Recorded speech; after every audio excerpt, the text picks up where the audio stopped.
स्वागत है बच्चों आप सभी का अपने YouTube चैनल एडुकेट एकेडमी में। मैं गौतम सर। आज का जो हमारा टॉपिक है वो हम पढ़ेंगे क्लास 11th वालों के लिए का जो चैप्टर है हमारा पॉलिटिकल साइंस का, उसके बारे में हम जानेंगे आज हमारा 1 बाई 1। इस वीडियो को शुरू से लेकर लास्ट तक ज़रूर देखें। तो क्लास 11th के लिए हमारा जो है पॉलिटिकल साइंस से हमारा जो चैप्टर लिया गया है स्थानीय शासन, जो हमारा चैप्टर 8 है। तो आज जानते हैं हम इस चैप्टर में हमें क्या क्या जानना है, स्थानीय शासन होता क्या है, वो क्यों ज़रूरी है, इसमें हमें किन किन चीज़ों के बारे में जानना है, हम ये सभी चीज़ों के बारे में जानेंगे। अब सुनिए, स्थानीय शासन होता क्या है। पहली चीज़, स्थानीय शासन हम किसे कहते हैं? लोकल गवर्नमेंट को। किसको कहते हैं? लोकल गवर्नमेंट को। अब इसकी ज़रूरत हमें क्या पड़ी? क्योंकि 1900 के टाइम के पीरियड में क्या हुआ, 1990 के टाइम पीरियड में क्या हुआ बेटा, गाँव का जितने भी ग्रामीण क्षेत्र थे उनका विकास नहीं हुआ था। पहले सरकार के 2 ही अंग थे। कितने थे? 2। अब सरकार के 2 अंग कौन कौन से थे हमारे? एक तो था सेंट्रल गवर्नमेंट और एक क्या थी? स्टेट गवर्नमेंट, जिसे हम क्या कहते हैं? केंद्र सरकार। और एक क्या है? राज्य सरकार। तो पहले 2 ही सरकार थी, जिसकी वजह से गांव क्या हो जाता था? पिछड़ा रह जाता था। तो गांव के लेवल को सुधारने के लिए केंद्र सरकार ने संसद के अंदर एक प्रस्ताव रखा, एक बिल आया लोकसभा में, और उस बिल का नाम क्या था? स्थानीय शासन। यह बिल 1992 में लोकसभा में प्रस्तुत किया गया और 1993 में क्या हो गया? ये पास हो गया। इस बिल के अंदर क्या बोला गया बेटा? स्थानीय सरकार के अंदर स्थानीय सरकार जो होगी हमारी 2 तरह की होगी। अब 2 तरह की है, जैसे हम बात करते हैं इसे हम इंग्लिश में लोकल गवर्नमेंट भी बोलते हैं। ये 2 तरह की हमारी कौन कौन सी होगी? एक तो होगी बेटा हमारी कौन सी, एक गांव लेवल पर, जिसे हम क्या कहेंगे? पंचायती राज व्यवस्था। क्या कहेंगे? पंचायती राज व्यवस्था। दूसरा हमारा क्या होगा? शहर लेवल पर, जिसे हम क्या कहेंगे? नगर पालिका, नगर निगम या तो नगर पालिका हम कहते हैं। तो स्थानीय शासन को 2 वर्गों में बांटा गया है, और जिसको इसमें चेंजेस किए गए हैं कानून के अंदर, तो गांव वाले को जो हमारा बोला गया है 73वां संशोधन, ठीक है, और इसको क्या बोला गया है? 74th, मतलब 74वां संशोधन। तो कई बार से हमारे 11th के क्वेश्चन में हमारे कई बार आ चुका है, पूछा जाता है डायरेक्टली कि भाई 73rd और 74th अमेंडमेंट में क्या डिफरेंस है, मतलब क्या क्या अंतर है। तो हमें क्लियर कट बोलना है भाई, 73वें संशोधन में हमारा क्या है? 73वां संशोधन हमारा किससे संबंधित है? गांव से। और जो किससे संबंधित है? पंचायती राज व्यवस्था से। अब 74वां संशोधन हमारा किससे संबंधित है? शहर से। शहर मतलब नगर पालिका से।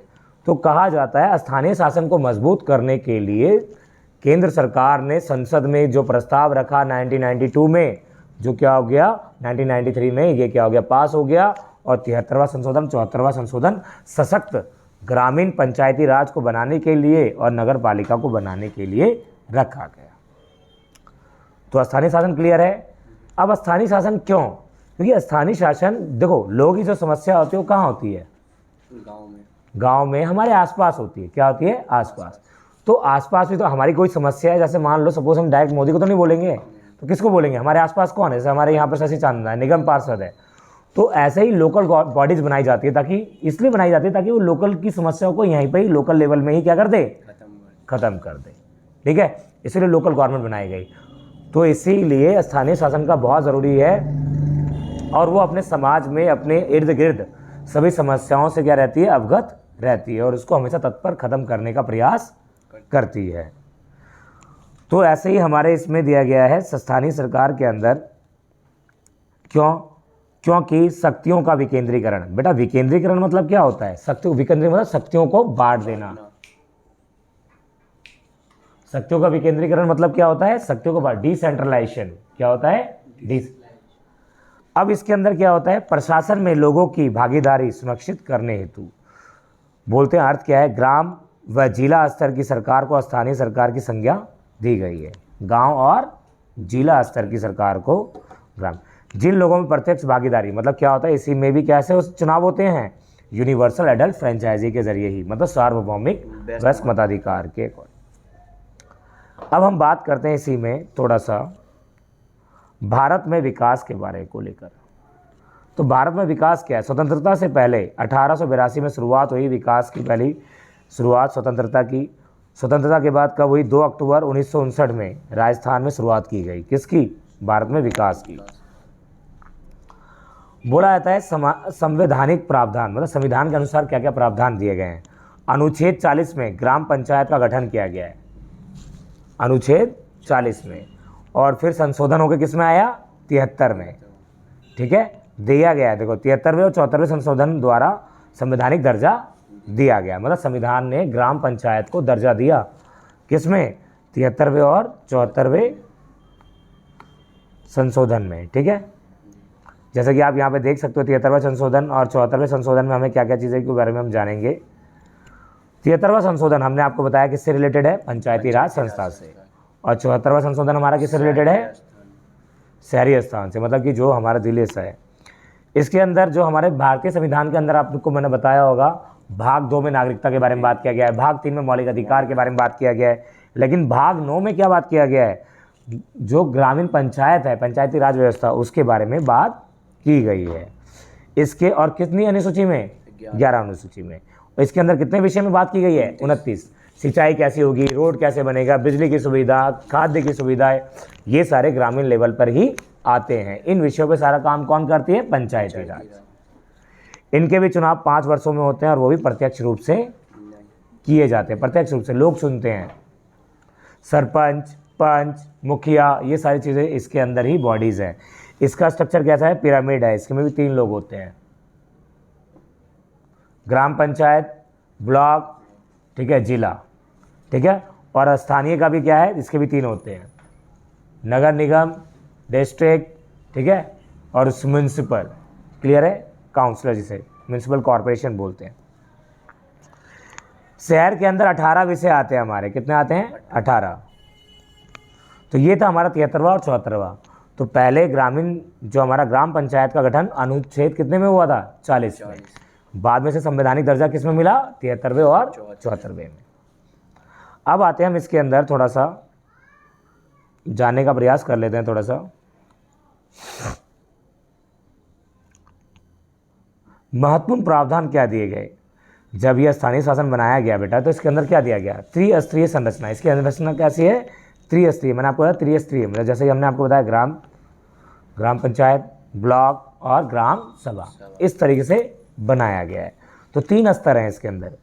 महिलाओं के लिए क्या किया गया है? 1/3 आरक्षण, मतलब 1/3 वोट, मतलब जितने भी सीटों पर लड़ाई होगी उसमें 1/3 सीट किसके लिए रिजर्व होगा? महिलाओं के लिए। राज्य चुनाव आयोग, इसका चुनाव कौन करवाएगी? राज्य करवाएगी, राज्य चुनाव। इसमें राज्य वित्त, राज्य क्या करेगी? इसमें पैसा खर्च करती। तो यहां तक क्लियर है? अगला है हमारा स्थानीय शासन में अंदर और थोड़ा हम डीप जानते हैं, थोड़ी सी क्या चीज़ें हैं। 73वें और 74वें संशोधन में क्या किया गया है? इसको संवैधानिक दर्जा दिया गया है।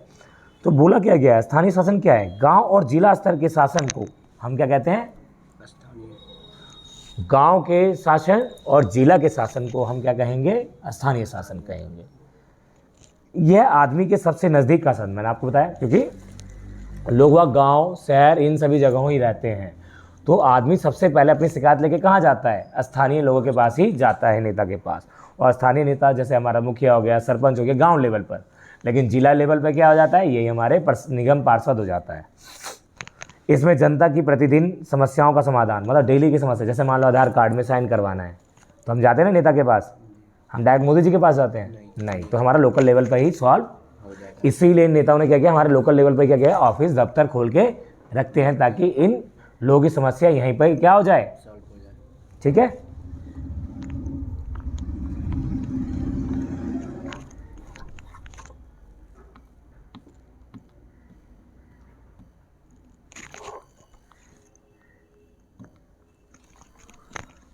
अगला है हमारा लोकतंत्र।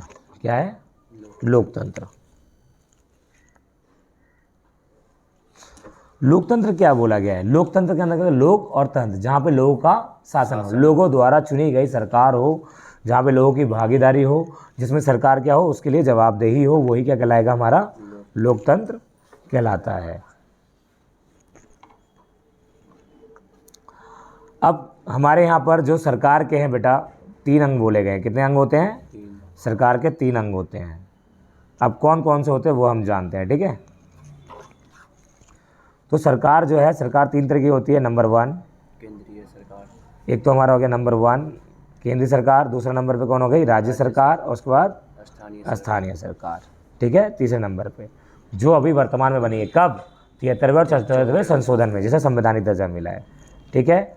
अब यही इसे हम क्या कहते हैं? इसमें देखो 3 स्तर की सरकार हमारी क्या क्या होती है, जैसे हमने आपको बताया, ये रहा हमारा पिरामिड की तरह होता है पंचायती राज, जिसमें सबसे पहले क्या होता है?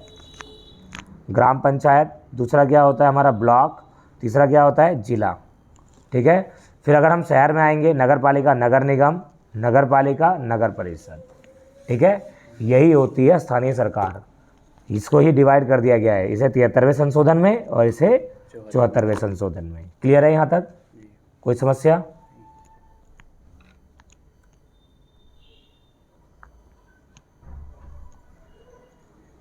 हमें स्थानीय शासन की आवश्यकता क्यों होती है बेटा? अब हमने तो जान लिया स्थानीय शासन क्या होता है। लोगों के आसपास का शासन होता है, जिले के और ग्राम के शासन को ही हम स्थानीय शासन कहते हैं। हमें इसकी ज़रूरत क्यों पड़ती है? ताकि लोकतंत्र को मजबूत बनाने के लिए, मतलब लोकतंत्र जहाँ पे गांव के लोगों का भी क्या हो? मजबूत, गांव के लोग भी डिसीजन ले सकें। स्थानीय स्तर की राजनीतिक आर्थिक भागीदारी, मतलब कि राजनीतिक वहाँ पे भी क्या हो? उसके अंदर परिवर्तन हो। पहले गांव के अंदर इतना विकास नहीं था, लेकिन आज तुम देखो गांव के अंदर बहुत अच्छे अच्छे हाईवे हैं, वहाँ पे अच्छी गाड़ियाँ चल रही है, वहाँ भी कंपनियाँ लग रही हैं। तो किसकी वजह से? स्थानीय सरकार की वजह से, क्योंकि स्थानीय सरकार ने गांव के लेवल पर ज़्यादा जोर दिया। कार्य को सफल और तीव्र गति से करने में, मतलब कल्याणकारी किया। आपसी सामंजस्य, मतलब अब गांव के अंदर भी लोगों के अंदर क्या हो गया है? पहले जातिवाद, ये सभी भेदभाव ज़्यादा होता था, लेकिन अब सब क्या हो गया? खत्म होता जा रहा है। खत्म नहीं कहेंगे, लेकिन खत्म होता जा रहा है, क्योंकि ग्रामीण समाज क्या हो रहा है? शिक्षित हो रहा है। जब शिक्षित होते हैं तो हम किसी प्रकार का भेदभाव नहीं करते। क्लियर है?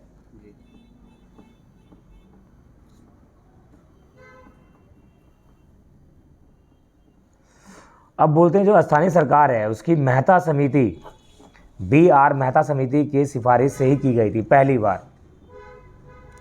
त्रिस्तरीय पंचायती राज व्यवस्था की शुरुआत, जो त्रिस्तरीय की पंचायत, मतलब पंचायती राज व्यवस्था 73वां, उसे किसने की थी? BR मेहता समिति के द्वारा की गई थी। और आज ये सुनिए, स्थानीय शासन निकाय को संवैधानिक, जो मैंने आपको बताया 1993 में संवैधानिक दर्जा किसने दिया? 1989 के टाइम पीरियड में PK थुंगन समिति ने, जिसने क्या किया? इसे संवैधानिक, संविधान के अंदर इसे स्थानीय सरकार को दर्जा दिया। किसने दिया? ये थुंगन, याद रखना, थुंगन समिति ने। आता है 1 मार्क्स में पूछ लेगा। क्लियर है? लेकिन वर्तमान समय में, जब उस समय तो संवैधानिक दर्जा मिला, लेकिन ये पारित कब हो गया संशोधन? 1992 में, ठीक है। कोई डाउट यहाँ तक? नहीं। अगला, अब इसके फीचर्स को जानते हैं हम थोड़ा सा। जो त्रिस्तरीय ढांचा है, 73वें संशोधन की विशेषता क्या है? पहले तृतीय पायदान पे कौन है? जिला पंचायत। क्या है? जिला पंचायत। फिर क्या है? ब्लॉक है। फिर क्या है? ग्राम। ग्राम सबसे नीचे पायदान पे होती है। तो इसका ढांचा कैसा है? त्रिस्तरीय है। क्लियर है? दूसरा क्या है? इसके अंदर चुनाव होते हैं। चुनाव के अंदर क्या होता है? चुनाव के अंदर सभी क्या करते हैं? प्रत्यक्ष रूप से तीनों ही स्तर के चुनाव, चाहे ब्लॉक समिति हो, चाहे ग्राम पंचायत हो, तीनों स्तर पे कौन भागीदारी होता है? सभी कौन पार्टिसिपेट करते हैं? 18 वर्ष से सभी ऊपर के लोग वोट देते हैं बिना किसी भेदभाव के। आरक्षण, आरक्षण की अगर बात की जाए, इसके अंदर आरक्षण भी दिए गए हैं। क्या किए गए हैं? आरक्षण मतलब सीट रिजर्व की गई है। अगर चुनाव होगा तो उसके अंदर अनुसूचित जाति और अनुसूचित जनजाति और महिलाओं के लिए क्या किया गया है? सीटें रिजर्व कर दी गई है। क्लियर है? अब क्या बोला गया आरक्षण के विषय में? महिलाओं के लिए 1/3, पहले 1/3 था, अब हर एक केस में क्या हो गया? हर एक चुनाव में 33% का आरक्षण दे दिया गया। किसके लिए? महिलाओं के लिए। अगर हम वही बात करें, SC के लिए कितनी है? 84 सीट, और ST के लिए कितनी है? 47 सीट। यहाँ तक क्लियर है? आरक्षण हो गया। राज्य चुनाव आयुक्त, क्योंकि राज्य ही क्या करते हैं? इनके चुनाव करवाते हैं, क्योंकि जितने भी जिला हैं, जितने भी ग्राम हैं, वो किसके अंडर में आते हैं? राज्य के अंडर में। पहले आप किसी राज्य में जाओगे, फिर आप किसी जिला में जाइएगा, फिर जिला में जाने के बाद किसी ग्राम में जाइएगा, ठीक है। तो चुनाव करवाने की पूरी जिम्मेदारी, पूरा फंड किसका होता है? राज्य का। अब आते हैं ऐसे ही, शहर हम किसे कहेंगे। हमने 73वें संशोधन को जान लिया, 3 चीज, चुनाव, आरक्षण और एक त्रिस्तरीय बनावट। अब 74वां संशोधन किससे संबंधित है, वो शहर से, नगर पालिका से संबंधित है। किससे है, नगर पालिका। अब शहरी इलाका किसे कहेंगे, जहां पर कम से कम 5000 की जनसंख्या हो, 5000 की जनसंख्या होगी, वो क्या कहलाएगा, शहर कहलाएगा। पुरुषों की कम से कम 75% खेती बाड़ी से अलग, मतलब वहां पे पुरुष क्या करें, 75% से अधिक लोग खेती बाड़ी ना करें, अलग कार्य करें, तो वो क्या कहलाएगा, शहर। तो इसी तरीके से हमारा 73वां और 74वां संशोधन इसलिए बनाया गया, जहाँ पे जिला स्तर पर और ग्राम स्तर पर जो सरकारें जो विकास नहीं थी, उसको विकास करने के लिए स्थानीय शासन का निर्माण किया गया, ताकि स्थानीय लोगों का विकास हो सके और उनका कल्याण हो सके। क्लियर है ये। तो आज की वीडियो हम यहीं पे समाप्त करते हैं। धन्यवाद।